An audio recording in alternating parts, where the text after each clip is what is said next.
What's up? This is Rebel Radio. What up? What up? This is DJ Newmark. This is Peanut Butter Wolf. It's your boy. It's okay. Keep checking out Rebel Radio. Rebel Radio. This is Rebel Radio. We're in the place right here. Rebel Radio is going down. Would you say Rebel Radio? Oh, wait. Let's do it again. Rebel Radio. What's up, Rebels? Welcome back to Rebel Radio, the weekly show where I talk to the rebels that are shaping youth culture. We talk about how they do it, why they do it, and what you can do to get a little piece of the pie for yourself. We're also the only show featuring new music every week from our friends over at edm.com. And this week is a great short interview I have for you with the one and only Sophia Bush. I caught up with her briefly at the Collision Conference. If you're not up on Collision, it's a great tech conference. It was in New Orleans. Next year, moving to Toronto. Make sure you check out Collision Conference online, and hopefully I'll see you there next year. Sophia Bush is a great actress. You might have seen her on One Tree Hill. She describes herself as a storyteller, activist, and tech nerd, and which is probably why I saw her at Collision, a tech conference. But, you know, her whole thing as I talk to her is about using her influence to impact the causes that she really cares about. First time I met her was a few years back, and she told me that really her mission was to put her celebrity to good use. And so we get into that in this interview. Some great short stories from Sophia Bush right after our edm.com track of the week.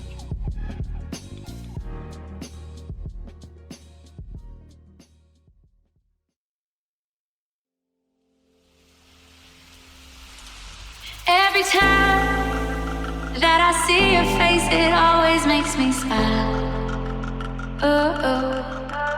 And every time that I drive to... Yo, that was Cali Dreams with Sing For You, the edm.com track of the week. If you like that one, get over to edm.com, check out more new music, and let's get into the interview with Sophia Bush. Like a child who cries for you. So let me sing for you. About the streets and the avenues. Why do you come with stuff like this and that? Always have. For what? What's in it for you? This is where I enjoy being. Okay. People, I don't do a lot of Hollywood industry stuff. Yeah.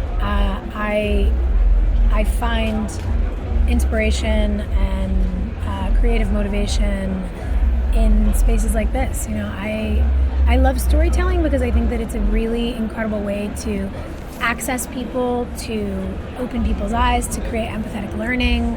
But, you know, I was a journalism major with a political science emphasis and have been actively working in philanthropy and politics for 15 years. Right. So these are the places where I feel the most comfortable. I'm like very fish out of water at, industry dinners. That's Really? It's just not. Okay. This is my scene. These are my people. Okay. Like me and the data nerds are like. Really? Yeah. All right. I want to hear more about that. My show, we like to kind of get to know people a little bit. So Cool. I'm gonna ask you something that I think tells us a lot about somebody. Do you remember the first record that you ever bought? Ooh. The first record that I ever bought. Music of any format. I Right. say record, but like. Well, I think the first CD I ever paid for with my allowance money was Paula Abdul, Cold Hearted Snake. Okay. I think the first cassette tape I was ever given that I used to listen to on repeat was a Temptations album. My mom is a huge fan of Motown. Yeah. And so I grew up on a lot of that music. Nice. Yeah. That's fun. Yeah. But, you know, I was also a child of the 80s, so, Sure. like, Paula Abdul was my idol. Yeah, of course.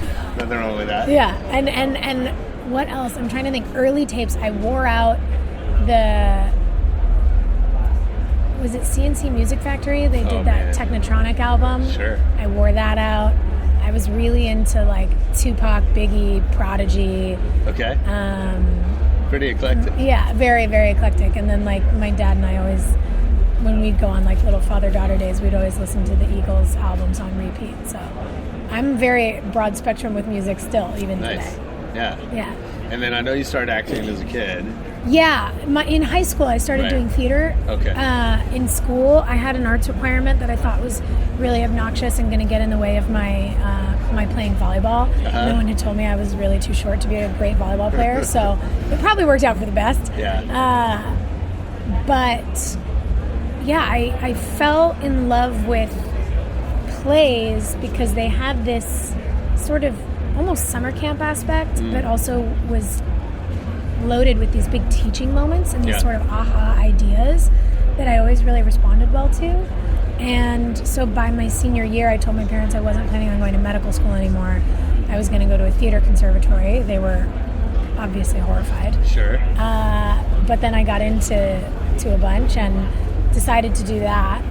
And when I got into theater school, I realized that the lens or the sort of window of material I was exposed to just felt too small. I felt really constricted, and I really dialed into the fact that it's real stories about real people that I love to tell. And so that's when I transferred into the journalism school. Oh, okay. Yeah. So I know that I remember even at Summit you talked about kind of using your platform to make change in areas that you care about. And like I was reading up on you, and there's like so many causes that you're involved in, and you're so active in that. So A, I'm curious to know what are some of the things that you're involved in right now, and B, how do you think about the impact that you're able to make? Like, how do you kind of measure your success? Sure. For me, I think that social media really creates this incredible... It's bigger than a platform, really. It's a platform, and it's also a real-time data science feedback loop, Sure. if you will, because I can see what resonates with people. And when people say, you'll support a bunch of causes, I look at the world as a system, much like a human body. You would never go to a doctor complaining of an ailment and have him be like, oh, well, I'm the bicep guy. Right. So I'm just going to look at your bicep, and I'm only ever going to focus on that, and we'll see what we can do for you. They look at your entire body Sure. and figure out what's happening in the system of how you live. Yeah. And the planet is like that. All issues are interconnected. Everything overlaps. Everyone overlaps. And so the reason that I feel like I can get behind varying causes is because they all come back to the same roots. They come back to human rights, environmental rights, Right. and the elevation of all people around the world. And those things are intrinsically tied together. So that's part of it for me. The other part is knowing that I have this incredible privilege of a platform that I've built through my job and through my activism. There's no one cause that's going to spark the interest of every single person who follows me on social media. Sure. So I get to be a highlighter. I get to shine a flashlight on incredible things. And in real time, I have feedback about who's responding to what. What causes people are signing up to fundraise for, donating their next birthday to, researching, bringing to their family dinner table to talk about with their families on Sunday nights, whatever it may be. And that stuff feels incredibly gratifying to me. And knowing the ways in which I'm able to raise finances for organizations I believe in and push the needle on conversations, it's... So do you adjust your efforts then according to the feedback that you get? No, I just use the feedback as information. Okay. I think if you're too willing to adjust your efforts because of public feedback, then you don't really care about what it is you're talking about. Yeah. Putting your neck out there for causes and having conversations that aren't very vanilla in nature exposes you to a lot of backlash. So I think that people need to remember that when anybody in a public position is choosing to put themselves out there for something, it's because they're willing to take on the good, the bad, and the ugly to defend it. And has there been backlash or feedback that's made you sort of question? Yeah, totally. I mean, when I get rape and death threats on the regular, that absolutely makes me question my approach of being a person who lives in public. Sure. That affects your ability to be relaxed in public, to enjoy yourself when you leave your house. Of course. It also is incredibly expensive to have people investigated and, have a team of security people on call. I don't travel with bodyguards. I'm not willing to change my life that way. but I've had to spend a lot of money to have a lot of background checks run on people and make sure I know where their whereabouts Did I pass? are. You were fine. Okay, good. It's an expense no one wants to hear us complain about, but I think Margot Robbie did a great job talking about what it really costs to be a person in the public eye, and I'm very relieved to not be in as public a position as she is. Sure. But at the same time, this is the purpose of my life, though. Yeah. I wouldn't want to just be a person making content and not saying anything. Yeah. I don't know how else to do it. I truly believe that having meaningful conversations and being a person who is capable of shedding light and inspiring others to do the same is all that I'm here for. Everything else is window dressing, you know? So, okay. I know you also work with a lot of brands. Really? No? No, I say no to most of those things. Okay. I'll partner with people on initiatives I believe in, like... So what makes you say yes to something? It has to mean something. Or it has to be something that I get creative fulfillment out of. So I get to work on the creative side of something. Maybe I get to art direct a photo shoot. Maybe I get to launch a campaign around it. Like, for example, I love a really good cocktail. So, like, excellent tequila makes me so happy. Okay. And so does excellent whiskey. And I was reached out to, I think that, I don't know if I posted about it or somebody else said something about it, but when I wrapped the last season of my last show, I gave a bottle of Johnny Walker Blue to the guy Tony, who picks me up and takes me to work every day. Mm-hmm. And, like, Tony's my guy. Mm-hmm. He's like my uncle. I took him to the World Series. Like, nice. We're bros. Yeah. And we text all the time. He's my guy. I love his kids. I love his wife. And so I don't know if somebody heard about that. Mm-hmm. And Johnny Walker reached out and said, hey, we're launching this bottle called the Jane Walker Edition for International Women's Day, and the proceeds are going to these 5 amazing organizations that are doing great things for women in the world. We'd love to partner with you on a social media post about it. And I was like, so I get a free bottle of one of my favorite liquors, and I get to raise money for women. Like, yeah obviously, that's an easy partnership. That's a one-off post about something, but it's also a way for me to say, hey, like, if you're gonna buy a bottle of booze this week, you might as well buy one that's gonna support women around the world. Yeah. Those things feel really well suited to me, and there has to be a reason. Mm-hmm. Is there one particular thing you've gotten involved in that you're most proud of? Yeah, I mean, I'm the things that I focus most on are education access and the empowerment of women, and really those go hand in hand. Yeah. So for me, sitting on the advisory board of Pencils of Promise for so many years and building so many primary schools is what led me to really focus on girls' education access to secondary school, because that's where we see all the data shift. Okay. That's where we see their quality of life shift, the quality of life of their eventual children shift, and the quality of their communities at large because of the way that women reinvest into their communities. Right. So that's why I became the ambassador for the Grow Project. Nice. And we're working on breaking down barriers to secondary school education access in over 96 countries, including the United States. I'm incredibly proud of the work that we do, and I'm incredibly proud of the work that we're doing with Time's Up. I was proud to put my name on that first letter. I'm proud to support the Legal Defense Fund. I want to make sure that women know that across industries and across platforms, we are working day in and day out to build a fund to make sure that women who are subjugated and harassed in their workplace actually have a way to take legal recourse now. Yeah. Because historically, they don't, because they know that they can't fight the legal bills that'll pile up. Sure.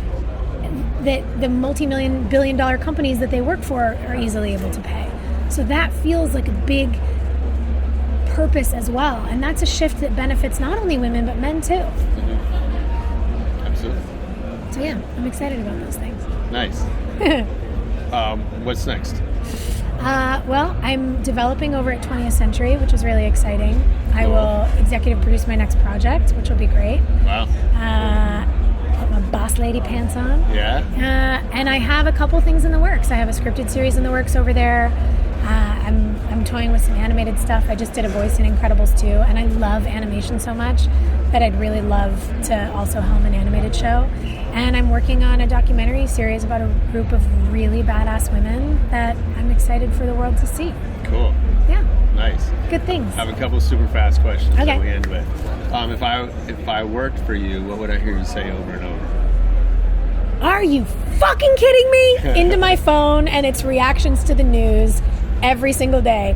That, or you'd hear me talking to my dogs, which Okay. is like a whole different voice because Yeah, I so- work from home mostly. Yeah, don't yell that And at like your dogs. my dogs are just so cute, and I realize that I talk to them differently. Like Griffin comes and puts his head in my lap, and I grab him by the face and I say, "Who gave you permission to be so cute?" And he just like, he's so squishy and adorable. Nice. So it's like I'm fired up about politics, or I'm loving on my animals. Okay.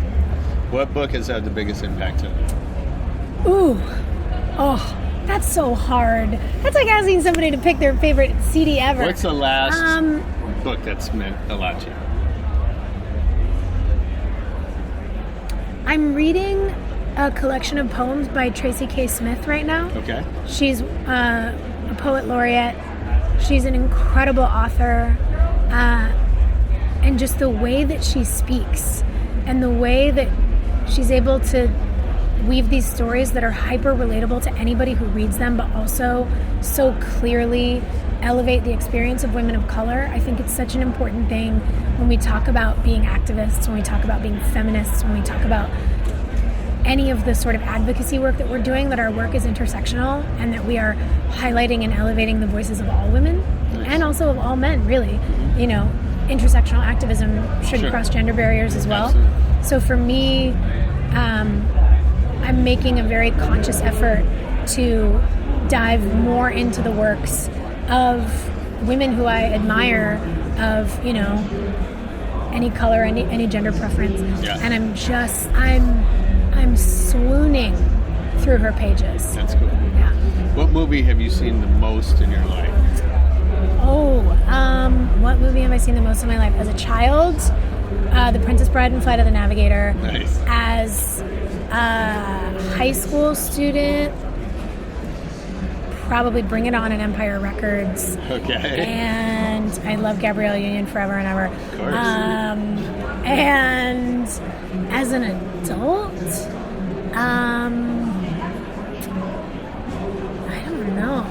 I don't know what movie I've been watching on repeat lately. I'm just so into TV, but I do try to see, you know, a lot of the films that come out. I did watch Lady Bird 3 times last year. Okay. In last year's cycle, I couldn't get over it. It made me, Okay. especially as a girl who grew up in California and like went to a private school. Yeah. Though mine was not religious, it was just. Sure. I was like, I know this story. It was great. Last question. Can you pick a favorite DJ or live show you've ever seen? Oh, a live show by a DJ. No, like music. Oh my. Live music or DJ? Oh, this is so hard. It's a totally unfair question. I mean, Beyonce at Coachella was insane. That was insane. Yeah. The first live show I ever went to without my parents was Outkast and Lauryn Hill. Oh, nice. And their DJs actually did a battle in the middle of the show that was insane. So that sort of answers both That's questions. a great first show. It was a really, really great first show. Yeah. At the Universal Amphitheater. It was awesome. Who else has been so unbelievable? God, I do a lot of festivals too, so Yeah, I don't know. I love live music. I'll go anywhere, anytime. I just saw Rabel at the El Rey, and he killed it. And my buddy Justin is one of the 3 DJs in the Glitch Mob. Oh, cool. And let me tell you something, that is one of the most insane Yeah. It's a fun show. sort of EDM shows I've ever seen in my life. Yeah. So I'm hoping I can make it to their Red Rocks show this summer. We'll see. Nice. Yeah. I love music. I don't know. There's a lot of good things out there. Absolutely. Thank you for doing this. Thank you. Fun talking to you. Pleasure. Yo, I hope you liked that one. I know I did. Thanks to Sophia Bush for making time for me. Leave us a review on iTunes. Hit us with a comment on Twitter, Facebook. Watch our YouTube videos. Everything is at Rebel Radio Net. And most importantly, come back next week for more Rebel Radio. Peace.